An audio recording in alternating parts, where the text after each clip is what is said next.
Jadi tak punya orang tua, anak-anak tetap berhak untuk bahagia. Panti asuhan bukan hanya menjadi penampungan semata, karena di sini seharusnya mendapat perhatian dan kasih sayang seperti anak-anak lainnya. Namun kebahagiaan dan kasih sayang itu tidak didapat anak-anak di Panti Asuhan Samuel. Ada dugaan 30 anak-anak yang berada di sana mendapat perlakuan tak semestinya. Benarkah demikian? Untuk menjawabnya sudah hadir pemilik Panti Asuhan, Bapak Samuel. Selamat sore Pak Samuel. Selamat sore. Yang didampingi kuasa hukumnya Pak Roy, selamat sore. Selamat sore Mbak. Ya. Dan di Wisma Nusantara ada Hotma Sitompul, kuasa hukum dari korban ini ya. Selamat sore Bang Hotma. Sore Divi Ya. Anggi. Ya. Kita ke Pak Samuel, bisa Anda jelaskan apa sebenarnya yang terjadi dengan anak-anak di sana? Apakah mereka benar tidak mendapatkan perlakuan yang tidak semestinya, yang tidak layak diterima oleh anak-anak, tidak mendapatkan perawatan dan perhatian? Baik Mbak. Seperti yang sudah mencuat ke masyarakat umum kan, itu berita-berita yang sangat menyudutkan. Menjawab pertanyaan Mbak ini, saya sudah 12 tahun Mbak. Jadi kalau dikatakan, dibilang saya menelantarkan, saya kan ngurus anak-anak ini sejak umur 1 hari, 2 hari, bayi masih merah. Anak-anak yang terlahir dari di luar pernikahan yang kudus, anak-anak bayi accident, yang pada waktu mereka hamil di luar nikah, itu kan anak-anak yang ya ada rancangan-rancangan untuk pembunuhan. Kemudian anak ini lahir dan datanglah di panti asuhan saya. Kemudian bagaimana saya mau melantarkan mereka dari bayi, ya kan?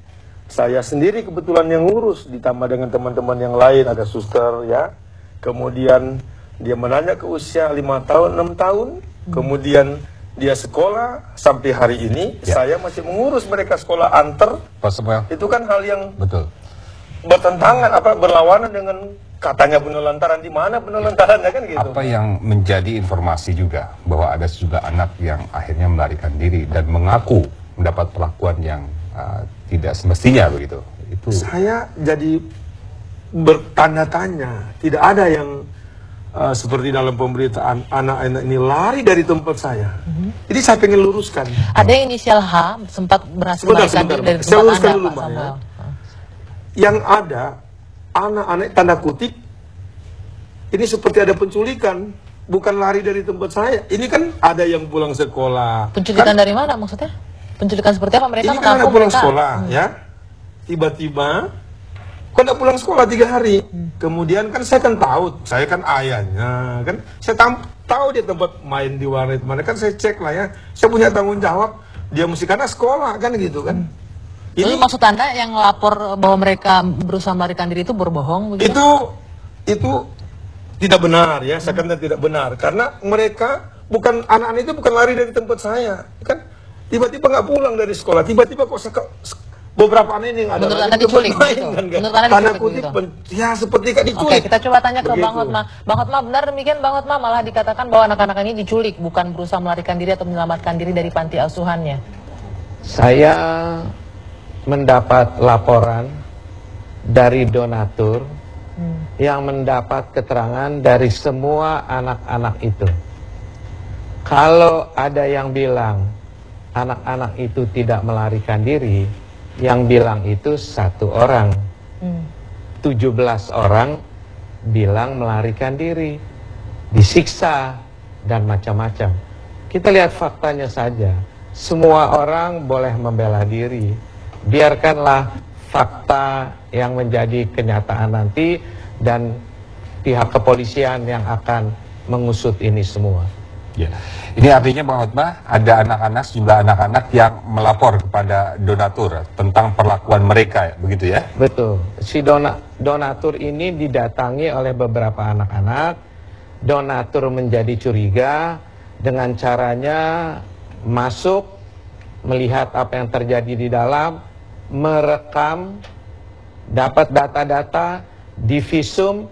Itu fakta yang kami temui. Ya. Apa kami harus diam-diam saja? Oke, Bang Hotma, kira-kira apa sih laporan dari anak-anak itu kepada para donatur atau kepada Bang Hotma?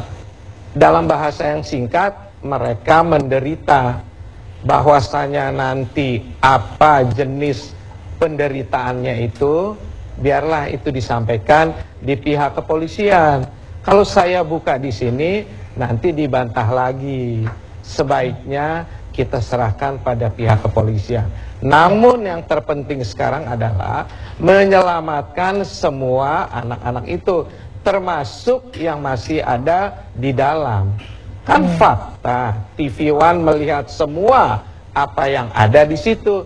Itu fakta, dilihat sendiri, bukannya rekayasa. Jadi kalau dibilang ayah itu baik-baik, seorang ayah dengan seorang ibu bisa menjaga berapa orang? 30 orang? Bisa. Kemarin Bapak itu sudah mengatakan, saya ini punya keterbatasan.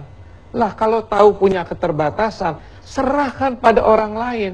Jangan dibiarkan sampai meninggal. Meninggal, dikubur, berapa orang yang mengubur? Ada surat keterangan kematian, ada daftar bayi-bayi yang diserahkan di situ, ada administrasinya, ada pelayanannya yang benar yang dilihat orang.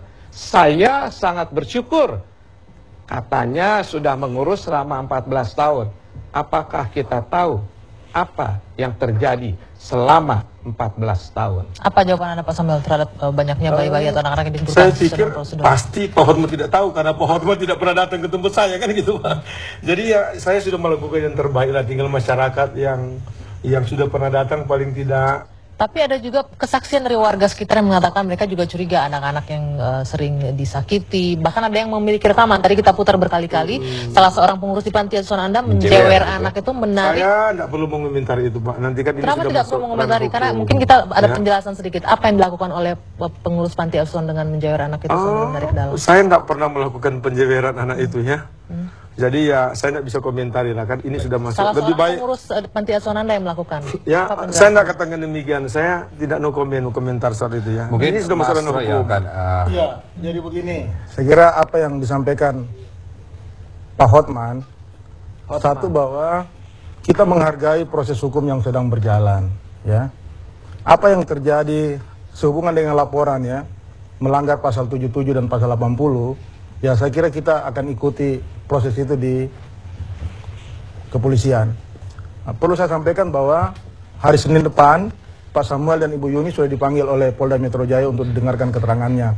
Saya kira perlu kita melakukan klarifikasi di depan penyidik sehingga kita juga belum tahu laporan yang berkembang di penyidikan itu seperti apa.